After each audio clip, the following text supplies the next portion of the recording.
Hello everyone, Adam here from Three Count Radio, and today I have my co-host on Bulletin FM on Tuesdays now, not Wednesdays. I haven't botched it like I did the last time we were on. So I It's botch it on Mr. her, so you're all right. Don't worry about it. That's very true. That's very true. Mr. Jim Bailey. How How are you we doing, doing? my friend? Yeah, I'm very good. I'm very good. Pleased to be here. It's been ages since I've been on, so it's always nice to make a little appearance. And Yeah, I it must say, has. regular viewers that may have seen the last time I was on this podcast may have noticed that I've shrunk in a little bit. So that's always nice. My face is not quite as wide anymore. With Yeah, these headphones on that are massive. yeah, you are looking very dapper. You're looking very well. You've lost a lot of weight. You toned up. Yeah, So you're yeah. looking well. Just and honestly, a big part of it was sacking off going to the gym and just doing my own home workouts with resistance band, calisthenics, press ups, and different types of press ups. I've got do have my little sit ups bench where I can incline and such, but yeah, and a little bit of I've got one of them little cardio bags for punching. Can't hit it too hard though, or it does fall over. But just for getting yourself moving, burning them calories, it's an absolute cracker. And I tell you, 3 2-minute rounds on that, and I am blowing out my backside. Love the image. Well, I thought you'd like that one. And that's the first couple of minutes for you. There you go. Like, the signs of what's to come. Thank you for that. Yeah. Um, I am going to open this particular podcast as of recording. It has the news has broken that Jay Briscoe has unfortunately passed away in a car crash. His daughter is in critical care.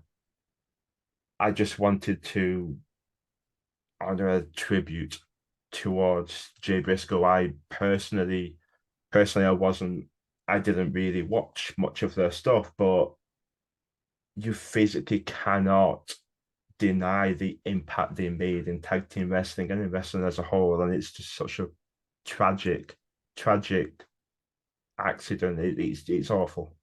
Yeah, I think it's one of those you see the news that a wrestler's died, and you wonder what could have gone on. And we've seen so many over the years, but this one just absolutely a tragic accident. As you say, his daughter not out of the woods yet either, and my heart Yeah. goes out to the family, to his wife, to his brother, of course, who tag teamed with for many years. I remember hearing about the Briscoes so long ago. When I was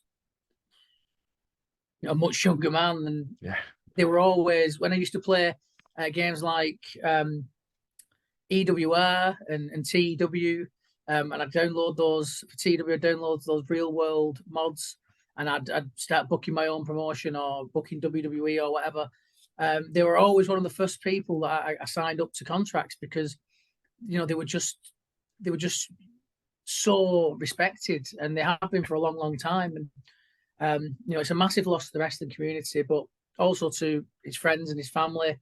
I've seen a few posts on Facebook, the likes of Franco Varga and people that knew them personally, and just absolute devastation. And it just came across like, as much as they were very violent men in the wrestling ring, Yeah. he came across that he was just such a fantastic human being, and a really nice guy. And I think that anybody that had any kind of connection with him has lost somebody very special. And as you say, an absolute tragedy. And Yeah. I can't not join you in paying a little tribute, because they were he was a fantastic wrestler, 2-time Ring of Honor champion. You have to be a fantastic wrestler to get to that accolade. 13-time Ring of Honor tag team champion with his brother, in the 13th reign, as it happened. Yeah. Devastating, absolutely tragic. Yeah. I couldn't agree more. Couldn't put it better myself.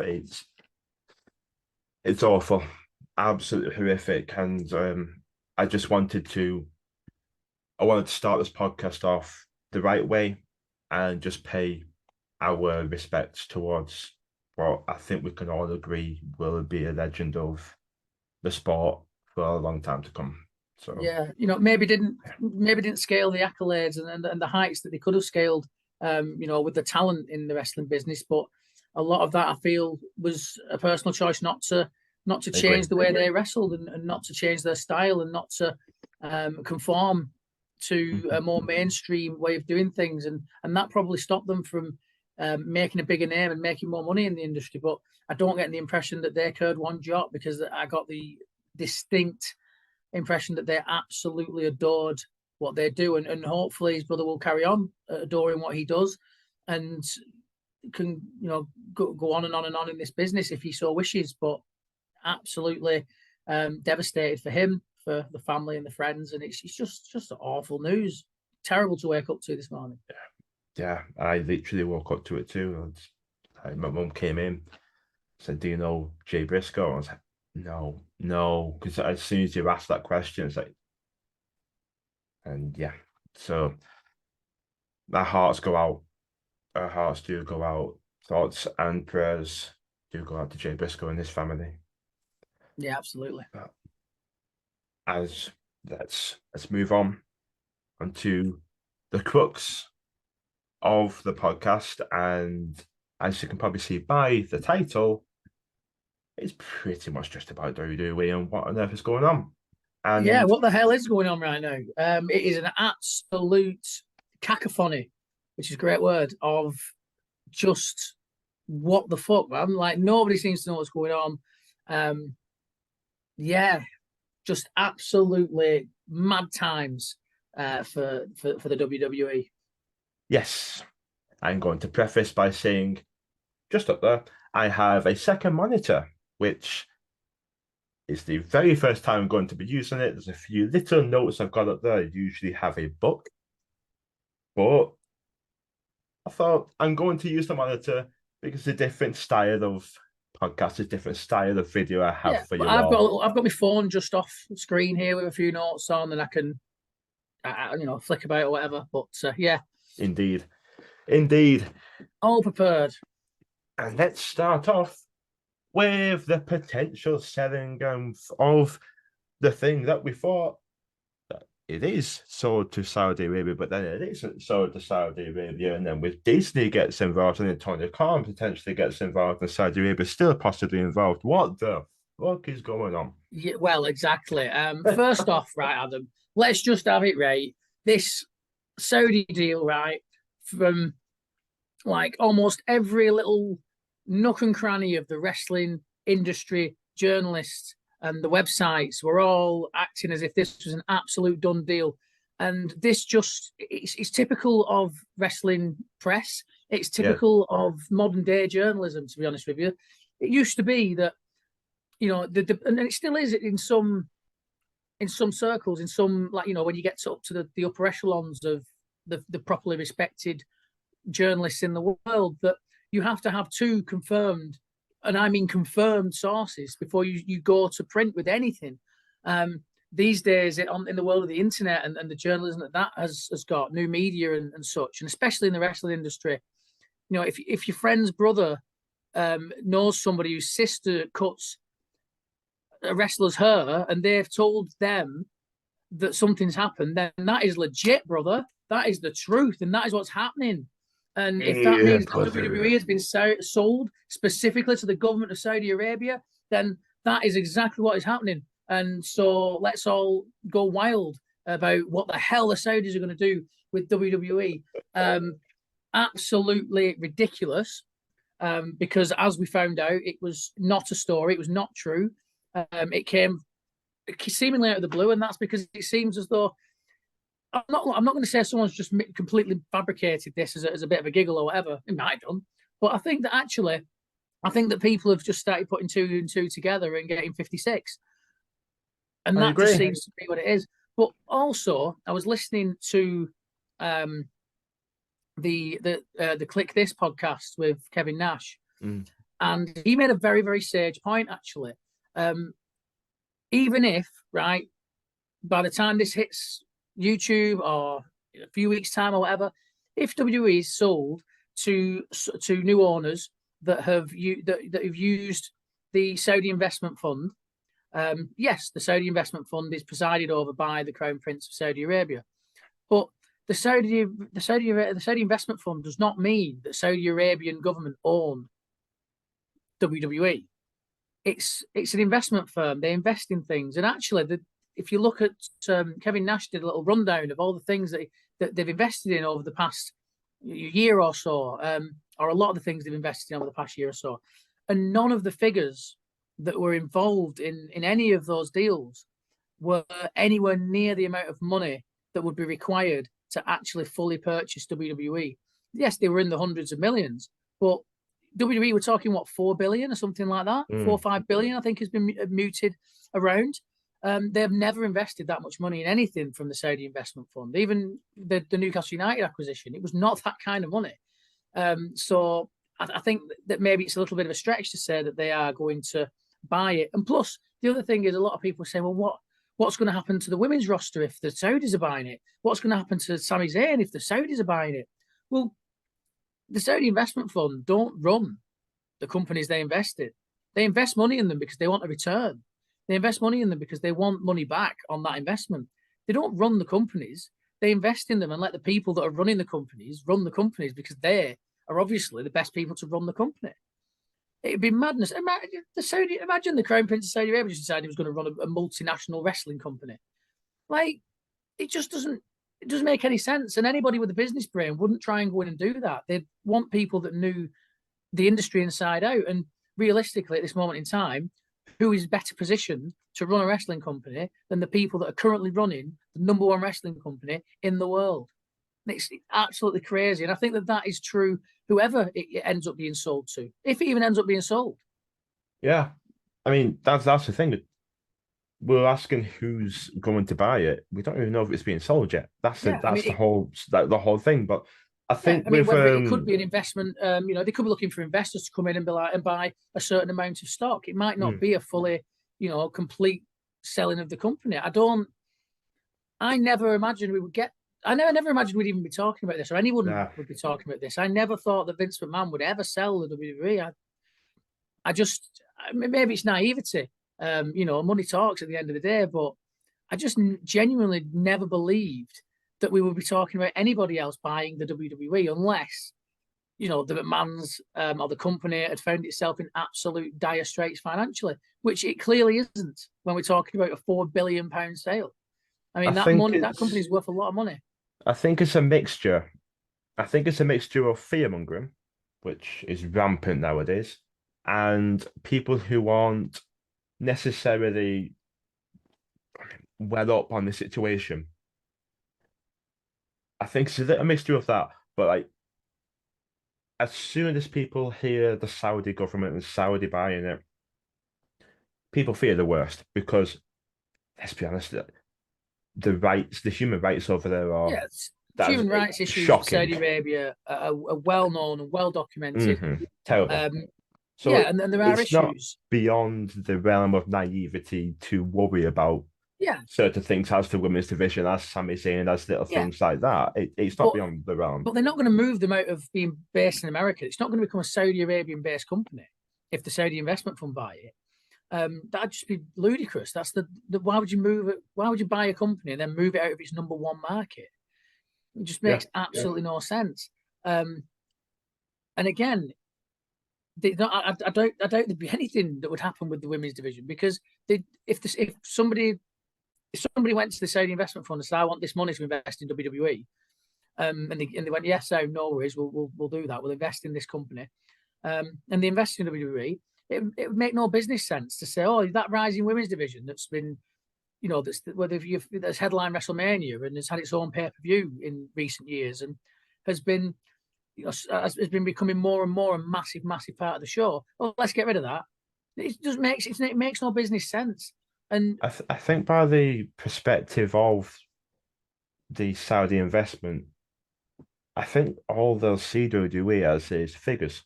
Yeah, I don't think they'll be monitoring every little thing. I think they're just looking at it as figures. And especially when you look at the amount of money that they tend to invest in things.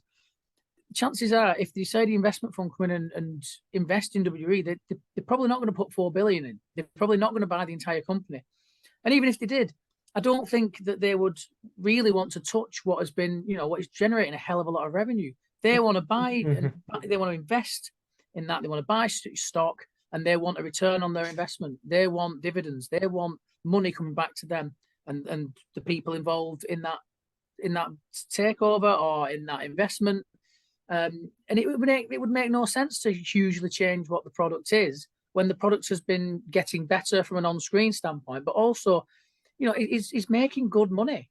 Like, the company is making really good money, and there's no way that I think that investors would go in and start imposing their own religious or moral beliefs or judgments on an American company in an American market. Yes, it's a global brand, and yes, it's in many markets across the globe, but it is an American company first and foremost, and its main market is North America. I'll include Canada in that, of course, but its main market is North America. Yes, it has strong markets around the world, but I don't see how doing things that would piss off your number one market and maybe your number 2 and 3 markets as well. If you think of, the UK and Europe is probably, I'd imagine, the second strongest market. I'd say so. I'm theorizing. I don't have the figures in front of me. I'd say so. I don't see how that would be beneficial financially or from a business point of view.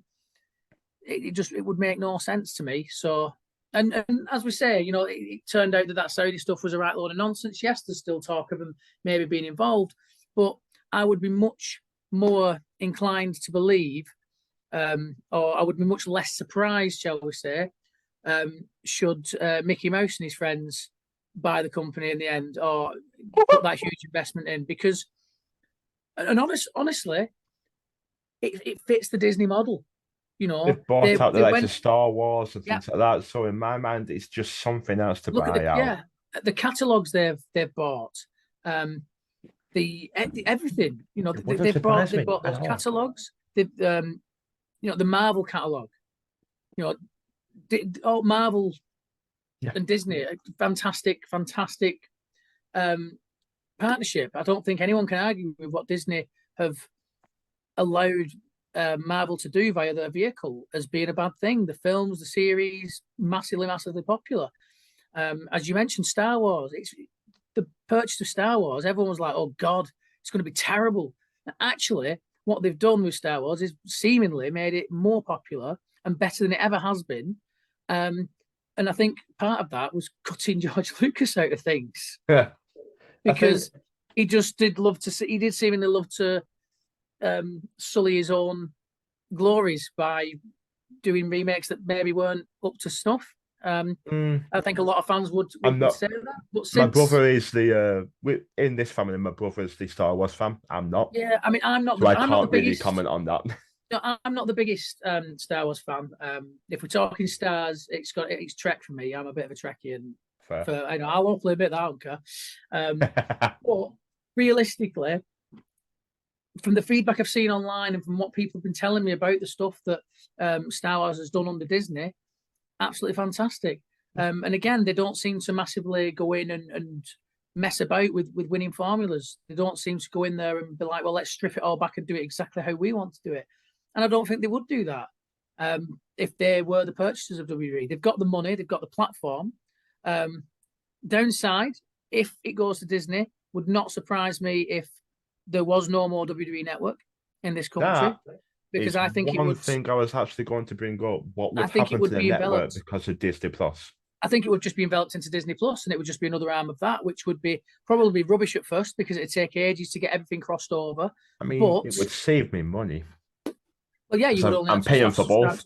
I mean, I don't have Disney Plus at the moment. I have had it at previous times, but I got to a point where I'd kind of watched a couple of the things that were on it that I really wanted to watch, and was like, right, well, I'll just I'll save that money and I'll watch because I wanted Paramount Plus because that had something that I wanted to watch, and I bought Apple TV for a little while so I could watch Ted Lasso. I do tend to just buy things and then drop them when I've watched the thing that I want to watch, and then I'll subscribe again later on down the line if something else comes on that one. That's fair. Other than Netflix, they're assigning to my phones. Yeah, Netflix is the one constant Netflix, isn't it? Other than that, you're like, but I'm paying for Netflix, Disney Plus, and network as well. That is the one thing I was actually going to jump into though, because there's so much content, and I mean so much content on the network that it will take a long time to Oh yeah, I mean look at redevelop the that, take transition that to from one to Peacock. the other. Yeah, and that at Um, first was that rendered so many complaints, especially at live pay-per-views on Peacock. There were a lot of Americans complaining about the pay-per-views because it would go off on like adverts or go off and it would mess up the audio and mess up and things like that. There were a lot of complaints at first for yeah, Peacock. yeah, and I was really pleased actually that we live in this country where the network Yeah. was not touched and everything seemed to be Mm-hmm. fine. I know things did start disappearing as Peacock went. You can't have Roddy Piper doing that kind of a promo with that face paint on and things like that. But that's the modern world, and I'm not going to start getting pissy about things like that. It is what it is. Yeah. Um, and companies such as NBC have to look after their corporate image, and I completely understand that as well. Yeah, I'm not Newer fans gonna coming sit into it here and might be like, see oh, that. you. Yeah, and the newer fans might come into it and see that and not really understand the historical context of what he was trying to do and see it in today's light where it wasn't, where it's not, if you did that today, it would not be acceptable. Oh, I career be completely ruined. understand.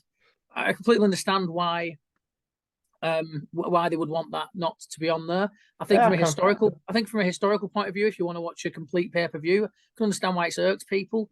But at the end of the day, look, it is what it is. And if people are going to want to see that and be genuinely offended, then is it worth keeping it on for the sake of the few people that will be like, oh, you've ruined a historical moment, whatever. it's kind of like like, so I was watching a few Mickey James matches, and that moment with Trish that they had to yes. edit out, like Well, they thought that's too I do much. believe though that was edited out instantly. Like that was edit. That moment is not on the DVD Oh, of really? that WrestleMania because Vince was fuming. Oh, he was. I Vince remember. Yes, he was. hated Vince it. was fuming. And Mickey I thought it don't know was. if I don't know if Trish knew because the look on her face. I don't know if Trish knew. I'm not sure. She But I kind of know that. she did a Donald Trump. She Yeah, grabbed I her. know that Mickey was. Mickey thought it fit the character, which yeah, he did. It did. It But did. it was probably a little far. Um, it was on Considering pay per they view, of were at course. that So point transitioning, mm, or maybe thinking of, because I don't know where they were in terms of transitioning into PG, but at that point, it probably at that bit where they were like kind of making that jump. yeah. I And think but to be honest with you, I mean, I think even at the height of the Attitude Era, that would still be seen as being a little bit like whoa, you I know, don't know. I that don't kind. I know. mean, You had, I just, I was talking to it was very. I was talking to The thing someone about is, this because you had Devon eating someone. There's a gif of Devon eating someone, a girl yeah, eating a diva out. Like there were there were some moments, but it was just so blatantly it's blatant, in your yeah, but there were face, some other moments in the Attitude where it's like you look at it and think, come on. Like There were some moments, yeah, and there was some it probably would have what been was it? it probably would have been What was all the right name? because I suppose you had the Shawn Michaels and Triple H stuff where What was it? um, Shawn Michaels was most definitely simulating a blowjob. So Oh yeah, yeah, so yeah. I suppose it is only the same as that. So yeah, Like Attitude Era probably someone, would have been her name escapes me, but she's on someone's Jacqueline, I think it is. She's on someone's shoulders, and someone just grabs her shirt and pulls it off, now and she is just topless. there's a story with that as well. That would not have happened in America. That happened in this country because in this country it wasn't a problem. What's watershed?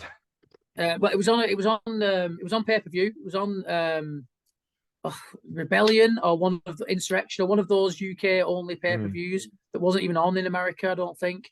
And on British TV, you could get away with that. I think Bruce Pritchard covered it on his podcast. Okay. Because Conrad asked about it, and he said, "No, that was over in the UK, and it didn't matter. It was in the UK. You can get away with that kind of thing on TV, which after the watershed you can, and also on pay per view broadcasts you can because you're paying to view it. It's not the same kind of a deal. Yeah, but yeah, very true. It's not but yeah, available for a everyone. lot of sketches. So I think yeah, you're probably right there. I probably would have flown in the Attitude Era. It's one of those where it pushes the line a little bit, but I think it Yeah. still would have actually flown in the Attitude Era because it was just The Attitude Era, it was like no holds barred Attitude Era, weren't it? There were a lot of things Yeah, like giving but I birth mean, to a bloody like hand, for the God's sake. Jacqueline thing, I think if that happens in the States, it's pixelated. Oh yeah, yeah, censorship But completely. in the UK, we're not bothered about that. We don't give a damn. Boobs Censorship everywhere in has made Britain. its way over to England because we don't care about that sort of stuff. Apparently not. But yeah, we there's one other entity that we haven't covered in terms of buying WWE out, and in my eyes is the most ludicrous one. I hate this one because, and you know where I'm going with it. Yeah, I do. I know It exactly where you're going with this. absolutely pisses me off because of the pure hypocrisy of so many fans. It's Tony Khan being in that list of people set to buy WWE out. Yeah, The man who loves to throw jabs. He loves to throw jabs, and the man's a child. He yeah. is a Look, man child. I'm not going to. I'm not going to go off on Tony Khan. I think he's. I think part of the things that he does with his jabs, I think he's borrowing from the WCW playbook a little bit. Because I don't think in that the helps, Monday to be night, honest. maybe not, but in the Monday Night Wars, it worked. It's different though. It was completely different, but I think that's what he's doing. I don't think he's necessarily this quite the aggy little boy that people are kind of painting him as. He clearly knows a little bit. You know, he's clearly not stupid. But first off, with this, of course, the Khans would be interested in buying it. You know, Oh, it it's doesn't like, surprise me at all. of course, you know, of course, if the opportunity was there, why it's would more you the not buy your fan competition? base that Um, annoys me about it than yeah, the look, interest of the Khans, because of course, you're absolutely right. If I was Tony Khan, I'd be interested. of course. I mean, that's a lot of money, but yeah, of course. But I'll come on to the fan base in a minute. Because, well, I'll come on to that in a minute. But one thing that I would say is, if Tony Khan buys WWE, Tony Khan is not buying WWE. Tony Khan is not spending $4 billion on WWE, right? Tony Khan's dad is spending $4 billion on WWE, right? And or maybe the two of them together. You know, people say, oh, well, you know, he owns the Jacksonville Jaguars. Well, no, his dad owns the Jacksonville Jaguars. His dad owns Fulham Football Club. Now, when you look at the assets that the Khans have got, could they theoretically go in there and put an investment group together to raise the money to buy WWE? Yeah, I no doubt they could. Would it be good for the wrestling business? Would it? Fuck. Because we would go back to having a situation where there was one company, and that is not a good place to be. That's what people hated about the era of WWE's dominance and the era after WCW. And yes, you had TNA, but let's be realistic. TNA was never anything but a very distant second place to WWE. It was an alternative to watch, and I very much did enjoy certain eras of TNA. Oh yeah, the WWE was in TNA that were fantastic. Like Daniels, Samoa Joe, and AJ Styles, one of the best matches of all time. Never mind TNA, all time. Yeah. Oh, no doubt about it. Great. Some of the people that TNA brought through, and if you look at the alumni of TNA so some of the alumni of TNA and where they've gone on to be, and you look at the likes of, you know, I think AJ Styles is probably the best example of that. But also, not just Mickey James went there. Mickey James went there. Awesome Kong, who it's a shame that a WWE run didn't work out as it could have done, because she could have been a huge star. Massive. But I think it was the wrong time for her. Yeah, it just maybe a later I think she had some personal stuff going on as well, and she got pregnant. She lost a baby, I think. Yeah, I'm not sure. I'm not sure. There was a lot of murky information going around about that, and I didn't know. I wouldn't want to get involved in that rumor and innuendo kind of stuff. But yeah, I think she was a massive talent. Yeah. And I think that she was very much. Gail Kim. Gail came, of course, after a WWE run, as same as Mickey James. But I think that with Awesome Kong, I think that what she's gone on to do since her time in the wrestling business has been fantastic. She co-founded Stardom? I'm not sure on that one, but Kaya Stevens in a as an video, actress. I'm sure she has. I'm As sure I heard in a video that she co-founded Stardom. might well have done. I'm not. I wouldn't. I could be I don't wrong. know. I could be I don't wrong. know on that one. But her acting chops, fantastic. Her run as as one of the Glow Girls was Yeah. absolutely amazing. She was fantastic as Welfare Queen. So much fun, so much personality, and such a different personality to what I'd seen previously from her in the wrestling business. Yeah. Absolutely Always great to see. loved it, and I was gutted when that got cancelled before it had its. For me, it had its full run. But yeah, some great people came through. Eric Young came through there. Bobby Roode came through there. So many people got the big chance in TNA, and some of them went on to make some serious money and some serious waves in the wrestling industry. Frankie Kazarian. Frankie Kazarian. Others, of course, didn't. Go on to much other than TNA, but they still had some phenomenal people. The likes of Amazing Red and wrestlers like that were just fantastic. The Motor City Machine Guns. Short boy. Christopher Daniels, you mentioned, of course, his run as Curryman was always very entertaining, very silly. But I don't want to go back to that era where there were WWE. Where one company is far and away unchallenged as number one. Now, all right, realistically, AEW are nowhere near challenging WWE for the number one company in the world. And if anyone wants to argue against that, then you're not arguing the right argument, because I'm not arguing over which company is presenting a better product. I'm not arguing over which has the best type of wrestling, because that is all subjective. And somebody that likes certain style of wrestling is going to favor one company or the other. But what you've got to look at is who's earning the money, who's getting the ratings, and who is, who's the commercially the biggest company, and it's far and away WWE still. Could AEW challenge that at some point in the future? Of course they could, with the pockets of the Khans. Yeah, no doubt about it. Will it be very difficult because WWE are so established and have so much money and are such a commercial leviathan now? Yeah, of course. WCW captured, they captured lightning in a bottle, and the timing of it was absolutely perfect because the business was down. WWE's ratings, WWF's ratings at the time were not good compared to where they had been, because the wrestling business as a whole was down. And then WCW got primetime TV with Nitro. It got that shot in the arm. It had already acquired Hulk Hogan by then. Of course, then later on, the Outsiders come in. The NWOs formed. But they were already... The gap was much smaller between the two companies that allowed WCW to make that jump and for a time, for 83 weeks or whatever, become the number one watch wrestling company on the planet. Yeah. But then I don't think that the situation is still the same, but there is still room for more than one company up in that top echelon of the business. And I don't want that to change. I want there to be two companies there that wrestlers can shoot for. I want there to be two companies there that wrestlers can go and make real career money and real livable money, a proper wage where they can support a family. I don't want just one company like that, because I think it's bad for the industry as a whole. And if that was AEW or WWE, it would be bad for the industry as a whole.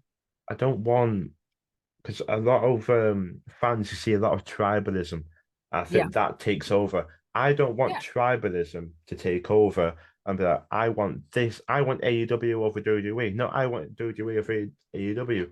No, what I want is for a budding wrestler, top great wrestler in Western countries, WWE and AEW. You have two great promotions with a chance to make real money and a chance where you can go to one company, and if they're not right for you, you can go to the other, and you can say, well, you can earn comparable money. They can challenge each other in terms of, well, they can both pay wrestlers an absolute fortune if they really want to get that wrestler to come in and work for their company. If you let go from one, you can potentially, doesn't always happen, but if you let go from one, you can go to the other. You can go to the other. The reason I bring that up is because WWE had a habit of that recently. But yeah, if you let go from one, there's potential for you to go to another. And what tribalism is bad for the business. Yeah, it is. And I think actually tribalism of that form is bad all round. Because, it's like in politics, people want to, I think half the time in politics, people don't necessarily look at the issues. They just want to win. They just want to go on social media the day after an election and go, well, I voted for the party that won. And so they can goad people and so they can argue with people. I think that's the same with wrestling. I think that, and I'm sure it goes both ways. But because we are talking at the moment of that very, very, very, very, very, very faint possibility that the Khans might have a pop at buying WWE. If AEW, AEW fans would love that because it means that they would go, well, we won. WWE's no more. AEW is the number one. Arrogance. My company is number one. And it's like, look, yes, you might be a fan of that company. Yes, you might feel like that's your company and that's your brand and they're your guys. But it ain't your company. Down the line. Right? It's Tony Khan's company, right? Mm-hmm. Whether it's his money or his dad's money invested in it or whatever, because I'm sure Tony Khan is a very rich man on his own right as well. I don't think he's £4 billion rich, but, I mean, I wouldn't mind a little bit of his money, to be honest with you. Oh, I'd have a tick of that, no bother, But at the end of the day, that tribalism and that kind of desire to say, oh, well, AEW is the best because it bought WWE and all of that. What you're doing is the wrestlers that you currently love that are wrestling for AEW, should that come to an end, you're basically saying, well, there's nowhere else for you to go. So you kiss goodbye to making a good living off what you love doing. And what fan of wrestling in the right mind would want that? And we all know that the best era, or that what is lauded as the best era of wrestling is that Monday Night Wars era. And why was that the best era of wrestling? Because you had two companies pushing each other, competing for your viewership. And yes, the market's different these days because I can watch WWE and I can watch AEW. I can watch any other company that I can get my hands on whenever I want because that is the way that entertainment works now. You don't have that same ratings. That's why ratings aren't necessarily a factor anymore. No, I mean, ratings have got their own importance in that entertainment world, but the AEW versus WWE, oh, well, who's getting the most ratings? Realistically, there was going to be a good chunk of both WWE's rating and AEW's rating that are the same people. Yeah. Because they just love wrestling. They're wrestling fans and they'll watch both companies. The idea that there's everybody that watches AEW is a different person to those that watch WWE and nobody that watches one watches the other is an absolute nonsense. Bollocks. And it's just that at the moment, I'm sure there will be people, of course there will be people that only watch one or the other, either through time constraints, life constraints, or because they just don't like one. It happens. But there were people that never watched WWE when WCW was about because they liked WCW's style of wrestling. They didn't like WWE's and vice versa. And there's nothing wrong with that. That's fine. But it'd be just bad for the wrestling business as a whole to return to almost a monopoly. It'd be bad. It'd be bad for the business, bad for the wrestlers, bad for the fans. I'm a WWE guy. And I would lean that way. I don't watch AEW. But at the same time, I've had a plethora of conversations with people. And they say, I watch AEW, I don't watch WWE. Great. Yeah, fair enough. But then if you don't watch WWE... You know what I mean? But if you don't watch WWE, right, stop telling me how bad it is. Because if you don't watch it, you don't know. It's like watching a football game. It's like turning a football game off in the first 5 minutes and then complaining about the football game. You didn't watch it. Exactly. And the thing is, and what they'll be doing is, it's tribalism, but also, well, my mate Gary, who also, he doesn't really like WWE, but he watched it and he said it was rubbish. Oh, right. So, well then. Whatever, make your own decisions, make your own mind up.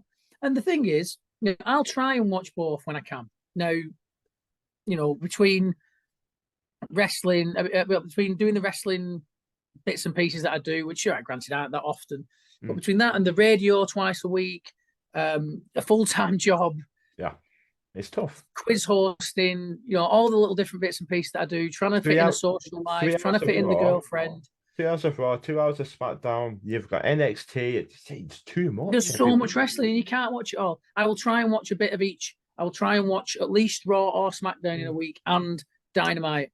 But some weeks I'll only watch Raw or only watch SmackDown or only watch Dynamite. Some weeks I won't watch any of them because I just don't have the time. Now, there might be, and this is a might be, but after a couple of conversations with my girlfriend, she's never really experienced professional wrestling. I personally don't imagine she's going to be the biggest fan of it, but she's kind of insinuated that she would be happy to sit down and give it a bash. So right. if she got into it or thought, it's not too bad, then maybe there'd be more of a chance for me to have that time to watch a little bit more of it because it'd be a shared experience. But it's hard to consume that much content of anything. I mean, when, like you said, what's that? That's like Dynamite's 2 hours, Raw's 3 hours, SmackDown's 2 hours. That's 7 hours of wrestling. Boom, there. That's almost a full shift of work. In fact, if you take out your dinner hour, that's like a day's work. That's a lot of wrestling to watch. And that's not even taking into account watching anything else. NXT or other companies, NWA's got their show. Impact, New TNA, Japan, Indies, Ring of Honor, New Japan, Indies. Yeah, I mean it's crazy how much wrestling there is available to people, and that is fantastic. It's brilliant that is available to people, but it's also a lot. It is a lot, and if you watch one, not the other. Look, fair play. I'm not going to have a go at anybody because they only watch AEW or they only watch WWE or they only watch their local indie promotion. Whatever, you watch what you enjoy, but don't not watch something and then tell me that I shouldn't be watching it because it's crap. So you don't know, you don't watch it. It doesn't make any sense. I say I'm a WWE guy, but I don't commit to sitting and watching it every week. If anything, the thing that I commit myself to watching is the indies. BTW, LWF, TWA, sometimes Odyssey. I have to watch BTW because I'm tending to be there commentating on it. So that's very true. That's very true. Get down to the next show, everybody. It's going to be good. Yes, please do. It's going to be amazing. I don't have the date written down, which is not very professional of me, but I will find it by the end of this podcast. February 22nd, is it? In fact, it's on my phone. It's in my diary, obviously, because I'm on it. February 27th. I think it's February 27th. It is the February the 17th. February 17th. Well, I got the 7th. Right. Is a Monday, and that would not be a good night for. I got the 7th right. Put on your local wrestling show, but yeah, the 7th, February the 17th. BTW. I'll be 36 by then.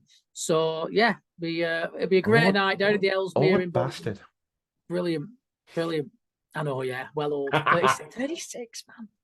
Where's that time gone? I remember being young. No, don't get me wrong. I'm 3 years off 30 myself. 3 years off 30. Well, I wouldn't give. Yeah. So yeah, although I still look all right, You're looking dapper. You're looking dapper. I feel old as piss with my knees, but that's another story. Oh, same here. And I'm 27. Trust me. But yeah, couldn't agree more. I couldn't agree more. It's just one of those, isn't it? People are always gonna. I think a lot of people tend to feel like a pride towards like a certain show, and that's great. I feel pride towards WWF because that's where I'm growing in WWF. I'm as an interviewer, so I feel pride towards WWF. You feel pride towards BTW, but it's one of them where if it's not someone's cup of tea, right, that's fine. Okay, I'll have to mention as well. I'll have to mention This Is Wrestling as well, because otherwise Drill will not be pleased with me. This Is Wrestling, yes, of course. Always worth it. Check out This Is Wrestling on Facebook. They've got shows coming up as well. Just honestly, just find something that suits you. If you're not into what I'm showing you, if I show someone if I show someone WWE, and say, I'm not really into it, absolutely fine. If they watch AEW and they like that, they're still watching wrestling. Happy with that. Because wrestling's great. Just exactly. Just enjoy what it is. Yeah. March the 12th, by the way, This Is Wrestling, Ormskirk. March the 12th. Drill, you can't beat me up now. I've just plugged it. It's going to be good. But it's like the poster looks like Mario. Oh, lovely. That's very February true. Very 22nd and February 28th. No, January 22nd and January 28th. I don't know if this will be out before or after them, but it's Mutiny and the actual LWF show. So, And if this comes out after, there we then, well, go. sorry, you've missed it. So, Mutiny is sold out, so sorry. I'm going to plug this show, but you can't go to it, even if this does go out on time. If this comes because out it's sold out. if this comes out afterwards, which I think it will, given the day that we're recording, then it was great. If it comes out before it, then it probably is going to be great, but it's sold out. So I'm sorry to those people that are going. Say hello. There you go. Amazing. I tell you, you should be on the sales team. Bloody hell. Bloody hell. Anyway, yeah, just watch wrestling. No tribalism no tribalism in this area. On 3-Cat Radio, there's no tribalism. Just enjoy what you enjoy. Yeah. Next up, I feel like this is going to be quite a long one. Next up, Stephanie McMahon leaving the company. Now, I don't know if this is one where we're going to take too much time on because it feels like it's a personal thing because she did take a leave of absence. She came back and now she's gone again. So I think it's a personal thing. I think she's happy to be watching as a fan. Her husband is basically at the top. Basically, he's head of creative anyway. She's a mother as well. She's got a family. She's a mother, yeah. She might just want to spend more time being, with her children and with her family, and not necessarily being a high power businesswoman. Yeah, because a lot comes with that. There's a lot of rumors. Obviously, a lot of rumor and innuendo. The timing. Obviously, the board of directors voted unanimously against having Vince come back. Yeah. Stephanie McMahon was on that board, so she obviously voted against it. She's come back. Vince has come back and she's stepped away. Of course, it looks like there might be a connection, but it's always important to remember that correlation does not always equal causation. Just because it looks like there's a correlation between two things doesn't mean they are necessarily connected. So they might not be. And there's no, we haven't heard anything from anybody that's high level inside enough to really make any judgments on that. And so I'm not going to sit here like I'm some kind of wrestling journalist and claim that she's definitely left because Vince has come back and it's a travesty and it's been sold to Saudi Arabia and she doesn't like that because she's a woman. Bollocks! Just let's calm down. Let's leave it out, right? Stephanie McMahon's left WWE. Yeah, fair enough. Best of luck to her. One telling thing for me though is that her husband hasn't. So exactly. Surely, if it was going to be a protest against Vince coming back, would they not have both gone? I'm sure they both. I'm sure they don't need the income. It's a strange one, isn't it? Because surely ratings will have gone up with Triple H returning, with all these returns of Dakota Kai, Io, Braun, Emma. We could go on. The list goes on. So like the booking has gotten better. The returns always. Yeah, the storytelling is always storytelling. Yeah. Vince McMahon is one of the. Would he have stayed in terms? He'll go down as a legend. He'll go down as one of the greatest wrestling minds of all time. But I don't care who you are. As time goes on, your abilities, both physically and mentally, decrease. That's just the way it is. That's just the passage of time. It'll happen to you. It'll happen to me. It'll happen to anybody watching this. That is what happens. Vince isn't as good creatively as he was in the late 90s, early 2000s, or previous to that.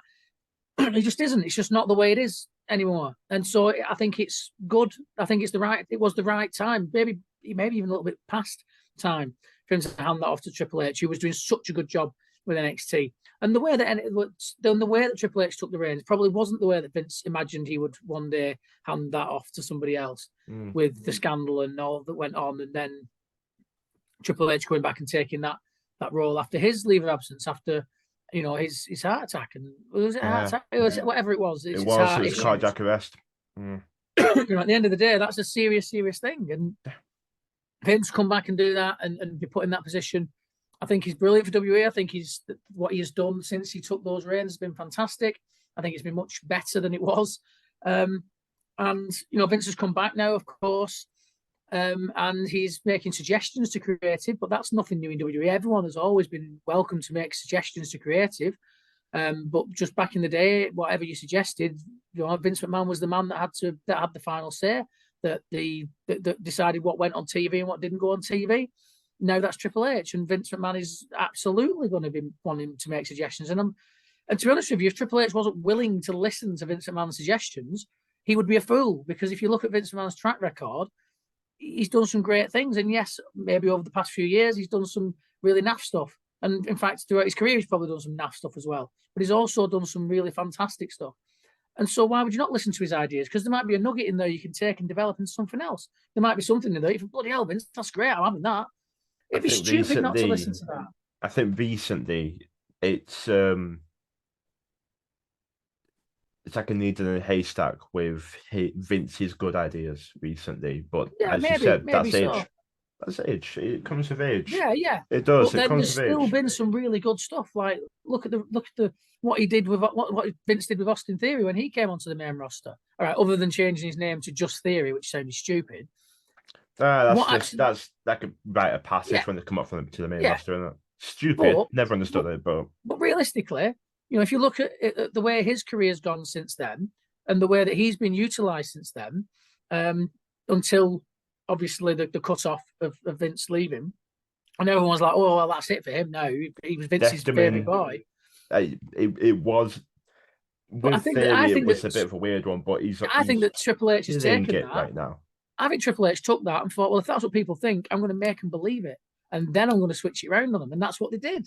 It looked like he was floundering under Triple H. It looked like Triple H was like, I'm not bothered about this guy, and then suddenly he's gone boom, and he's in a really hot storyline as we were just about to hit the road to WrestleMania, and that triple threat and the ending to that triple threat as well, where he spears him, and it's arbitrary that Theory wins. Yeah.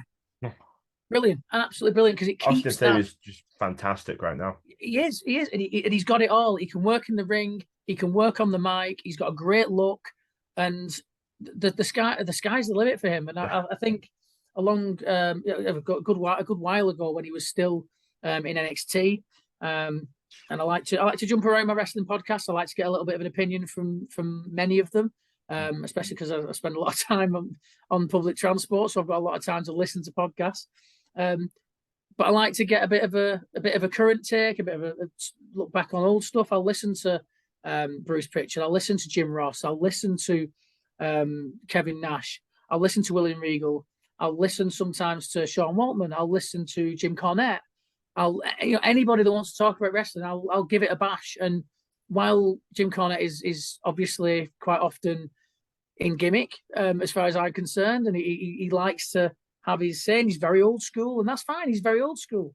I agree with him on some of the old school points of psychology and not doing too much. And of course, he goes in with both feet, and he knows exactly what he's doing when he goes in with both feet on AEW and the Young Bucks and Kenny Omega. Because for me, he's slagging Becky off when she got pregnant. Yeah, and he has some views that I don't agree with. I don't agree with everything that everybody says. But one thing that he did say is he was very big on Austin Theory, and for somebody that old school to be big on somebody like Austin Theory, for me was like, oh, that's interesting. Because he was like, Austin Theory's got something. He's got something. He's not the finished article, but he's got something. And he was absolutely right. And I think you'd have to be blind not to see it. But he was the kind of performer that I felt that Jim Cornette might not be that impressed with. But to a man, I don't know anybody really that hasn't been impressed with what Austin Theory brings to the table. And Vince McMahon took hold of him and pushed it. He strapped a rocket to him and pushed him to the moon. And rightfully so. I think that it was really well done. And then once Triple H just took over, and there was that little like real life thought of, because he was Vince's boy, is that all going to go away from him now? And Triple H just took that, teased it, and then continue to push the man. And it's worked out so well. And I'm really excited to see what's next for him. And that was a Vince McMahon main roster push at the end of the day. If you look at Austin Theory way back in NXT when he was in the way, he was phenomenal. He was absolutely phenomenal. There's a certain promo where during the night Indy Hartwell gets carried away by the man I completely forgotten the name of, the psychopath. Dexter Loomis. That's the one, forgot his name. She gets carried away from him. There you go. And backstage she like kind of just returns out of nowhere.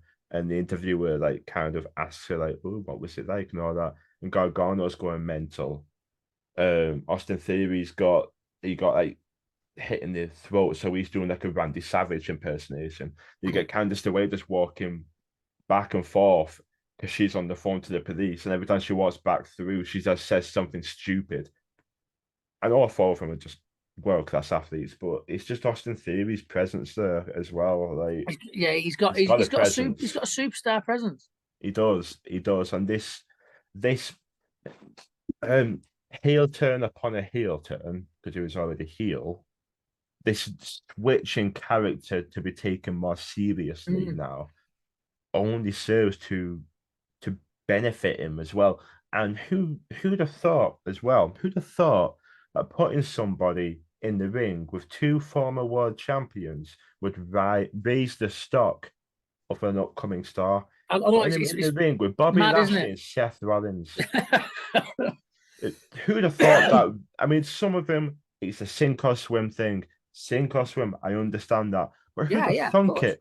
Putting them in the ring with two former world champions. So that actually works out. Good results, amazing stuff. But no, yeah, I think that he was, that was something that was, very much, he was seen as Vince McMahon's kind of boy once he got to the main roster. Vince McMahon had put a lot of stock in him, and I think he was right to do so. Right, now, it might be blatantly obvious to all and sundry, but the fact is, how many times has it been blatantly obvious to everybody that you've got a superstar in your hands, and it's got to the main roster, and Vince has been like, "Nah, I'm not bothered with him, or not bothered with her." And obviously, there's always going to be a finite amount of top spots, and you can't just keep churning everybody through right to the top because someone's got to make way. But plus, everybody, no one gets over. Exactly, but I think that Austin Theory's he's just gone from strength to strength, and yeah, look, Vince coming back is a bit mad. The way that it happened was very mad. I know there's been class action lawsuits filed and all of that, and I don't know. They'll probably take years. It's like Oprah. It's mad. It's absolutely crazy. I'm surprised that you get a lawsuit. They're everywhere. Well, WWE's got a good relationship with Jerry Springer. I think that he could have helped sort all this out. It's madness, to think that WWE basically, from everything that's been kind of reported and the fact this lawsuit's been had, it does very much seem like Vince has held the board of directors of WWE to ransom. Yeah. I'm not going to okay any sale, or I'm not going to okay any TV deal because I'm still the majority shareholder. So you can't do it without my say so. And the only way you're going to get my say so is if I'm back on the board. It's quite crazy. Funny. It's quite funny if that is what's happened. It's quite funny given that you fired Ultimate Warrior for the exact same thing. Well, yeah, but at the end of the day, when it's your company, you can kind of do what you want, especially in America. When you're the majority shareholder, you carry that sway. And Vince, as much as there was the scandal, Vince did step down of his own volition. He was advised to do so. He now believes that was bad advice and he should be back. The board disagreed. The board voted against it. I think the vast majority of the board disagrees with him as well. I think we all agree that it was the right move for him. It was, it was the right thing. I can 100% see why somebody like Vince McMahon has found that very hard to accept. Yeah. It's been his life. He's lived, breathed, eat, sleep WWE for since the 1980s when since he bought that company from his dad.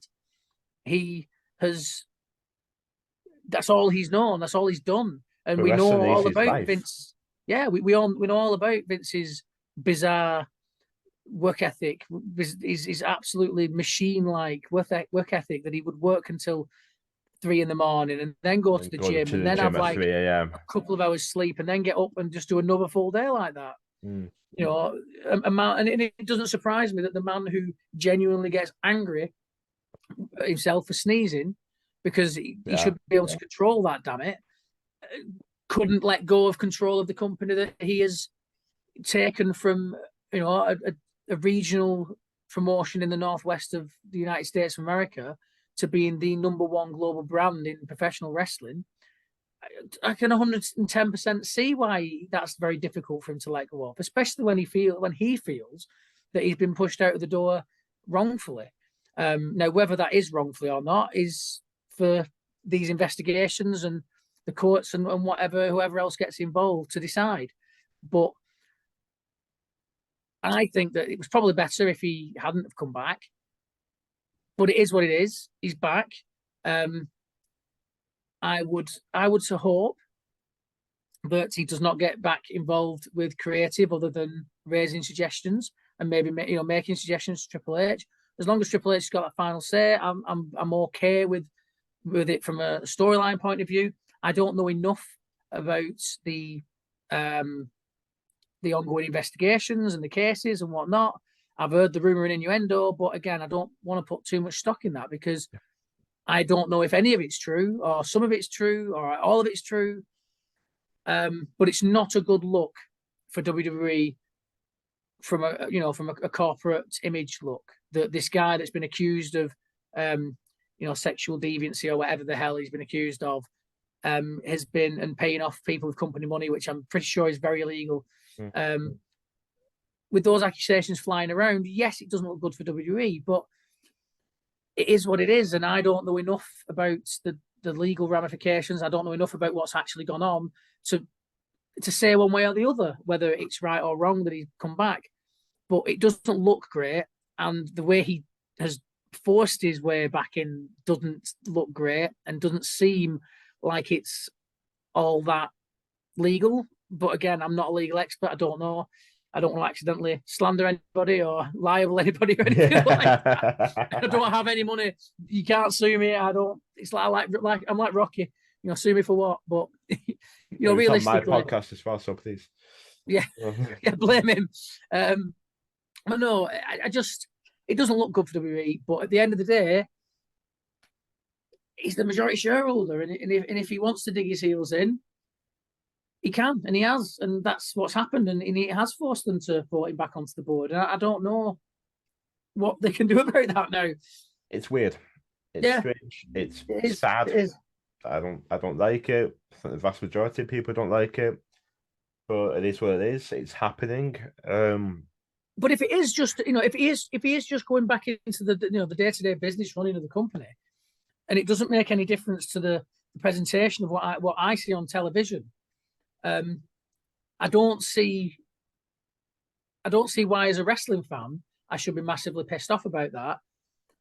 Now, from a moral standpoint, yes, I completely understand why people have got a problem with it if the things that he's been accused of doing are true. But we've also got to recognise that in the United States of America, as in this country, you are innocent until proven guilty, and if he's done the things that he's done, then too right, he should be nowhere near running a company like WWE. Agreed. But until we know, then it's not for me to stay, And that might be a bit of people might see that as a bit of a cop out. People watching might think I'm not being uncommittal, but I think that until we know for sure, because what's reported, let's remember what's reported in the wrestling press is not always strictly true. A lot of it is rumor, and a lot of it is based on hearsay. So I don't want to take what Dave Meltzer says or what other what Wrestling Inc. say or what Cultaholics say or any they're great, and a lot of these places provide some really good content. They provide some really good stuff, but I will never take any of the news that isn't like official from WWE or from AEW or from whoever news with anything other than a pinch of salt, because so often it turns out to be absolute nonsense. Unless WWE is currently owned by the Saudi Arabian government. I think the likes of no, it's not. Cultaholic, I think the likes of them, I think they do offer this news for you to take it with a pinch of salt. And they are often very open with the fact that this is a rumor. They don't report it as if it's a fact. Whereas I think that a lot of the wrestling websites were presenting this Saudi Arabia deal as if it was verbatim, as if it was done. They were practically saying it's a done deal. It's just a contract signing thing, and it was nothing of the sort. No, it's don't like it's pure media, really. It's pure news, pure media. It's we're going to Social media get X generation. amount It's of clickbait. clicks. It's because these websites and these writers have got to keep peddling something, because that's how they make their money. They make their money by people viewing their pages and viewing the adverts on their pages. So they will put anything out there to get you to their page to view that advert, to sort that out, to make sure that they're getting paid. And that model in itself leads to things being put up that haven't been properly fact checked, because it's a race against time. And there's a book actually that is basically a blueprint of how to take advantage of that kind of culture. Is it on that book? It might be on a bookshelf somewhere. But it's called Trust Me, I'm Lying, and it's got by a guy called Ryan Holiday, and it's a hard read because it's presented in a kind of a semi-academic form, and it's the kind of book that if you've not got your full concentration on it, you'll read 2 or 3 pages and you'll think, hang on, I've not taken any of that in. I'm going to have to read those again, which I have done many times. But it is, but it's about manipulating the media by using their need to fuel those ad clicks, those ad views, and clickbait and things like that. It's a cracking read, and if you do ever get the chance to read it, if anyone out there that's watching this, well worth it. Trust Me, I'm Lying, Ryan Holiday, banging, and he knows exactly what he's going on about. It's a little bit older, and it's I think some of it is kind of maybe a little dated now, but it's still a fascinating read. And I think in the world of wrestling, I think if there are any wrestlers out there that want to get themselves talked about more, I think there are certainly some tactics you could use in that to maybe get yourself a little bit more of a platform in the world of wrestling and the internet wrestling community. Jim Bailey promoting deviancy. Hey, well, yeah, but if they're going to peddle lies, why not use that to your advantage? Because they're going to be lying anyway. That's it with media. That's exactly it. And it's deviant and it's wrong, but a lot of places they will hear something, they will just print it. It's a fact. And to be honest with you, modern media, I work writing, I sometimes for work have to write press releases. And the amount of times that I will send out a press release and someone will pick it up, and when I read it, the article that my press release has been put into, I'm reading it and I'm thinking, I've had an article published here on this website because they have just printed they've just put up what I've sent them verbatim. They've just put my press release on their website, word for word sometimes. And now there's other journalists that I've sent things to that have not done that have taken what I've given them and they've built around the facts that I've sent them and the quotes that I've sent them, and used the pictures that I've sent them, which is exactly what they were, what journalists is meant to do. But the fact is, with a lot of these things, the easier that you make it for a journalist to do, the better, especially when they're thinking, I've got to get like 6 articles up in the next 2 or 3 days for my views and my ads and all that. So if you send them something that's pretty much a complete article, then and they know they can just copy and paste that out there, then that's an article just done like that. So, why would you not take advantage of that? I was talking to my granddad the other day, and he went, "Do you think the BBC is biased?" I said, "Of course, because any news outlet, no matter what, it doesn't matter. Any news outlet will be swinging a specific way." I think journalists are journalists. I think the BBC have to be the BBC have to be very careful because of their position and because of impartiality rules. And this is why it's an interesting radio fact for you. So I know we're getting into the weeds a little bit, but if you call up TalkSport and you swear on air, they have what is called a dump button, which stores up it takes little bits of silence and stuff I don't know exactly the technology behind it, but basically what it does is it means that they've got a few seconds in hand. So if someone comes on the radio and swears, they can press a button and it cuts that off. That doesn't go out, and it just skips over it. And the BBC do not have a dump button feature because it goes against impartiality rules. Because in theory, a presenter, if somebody rang up a BBC station and said a view that presenter didn't agree with, they could cut them off and stop that view being heard.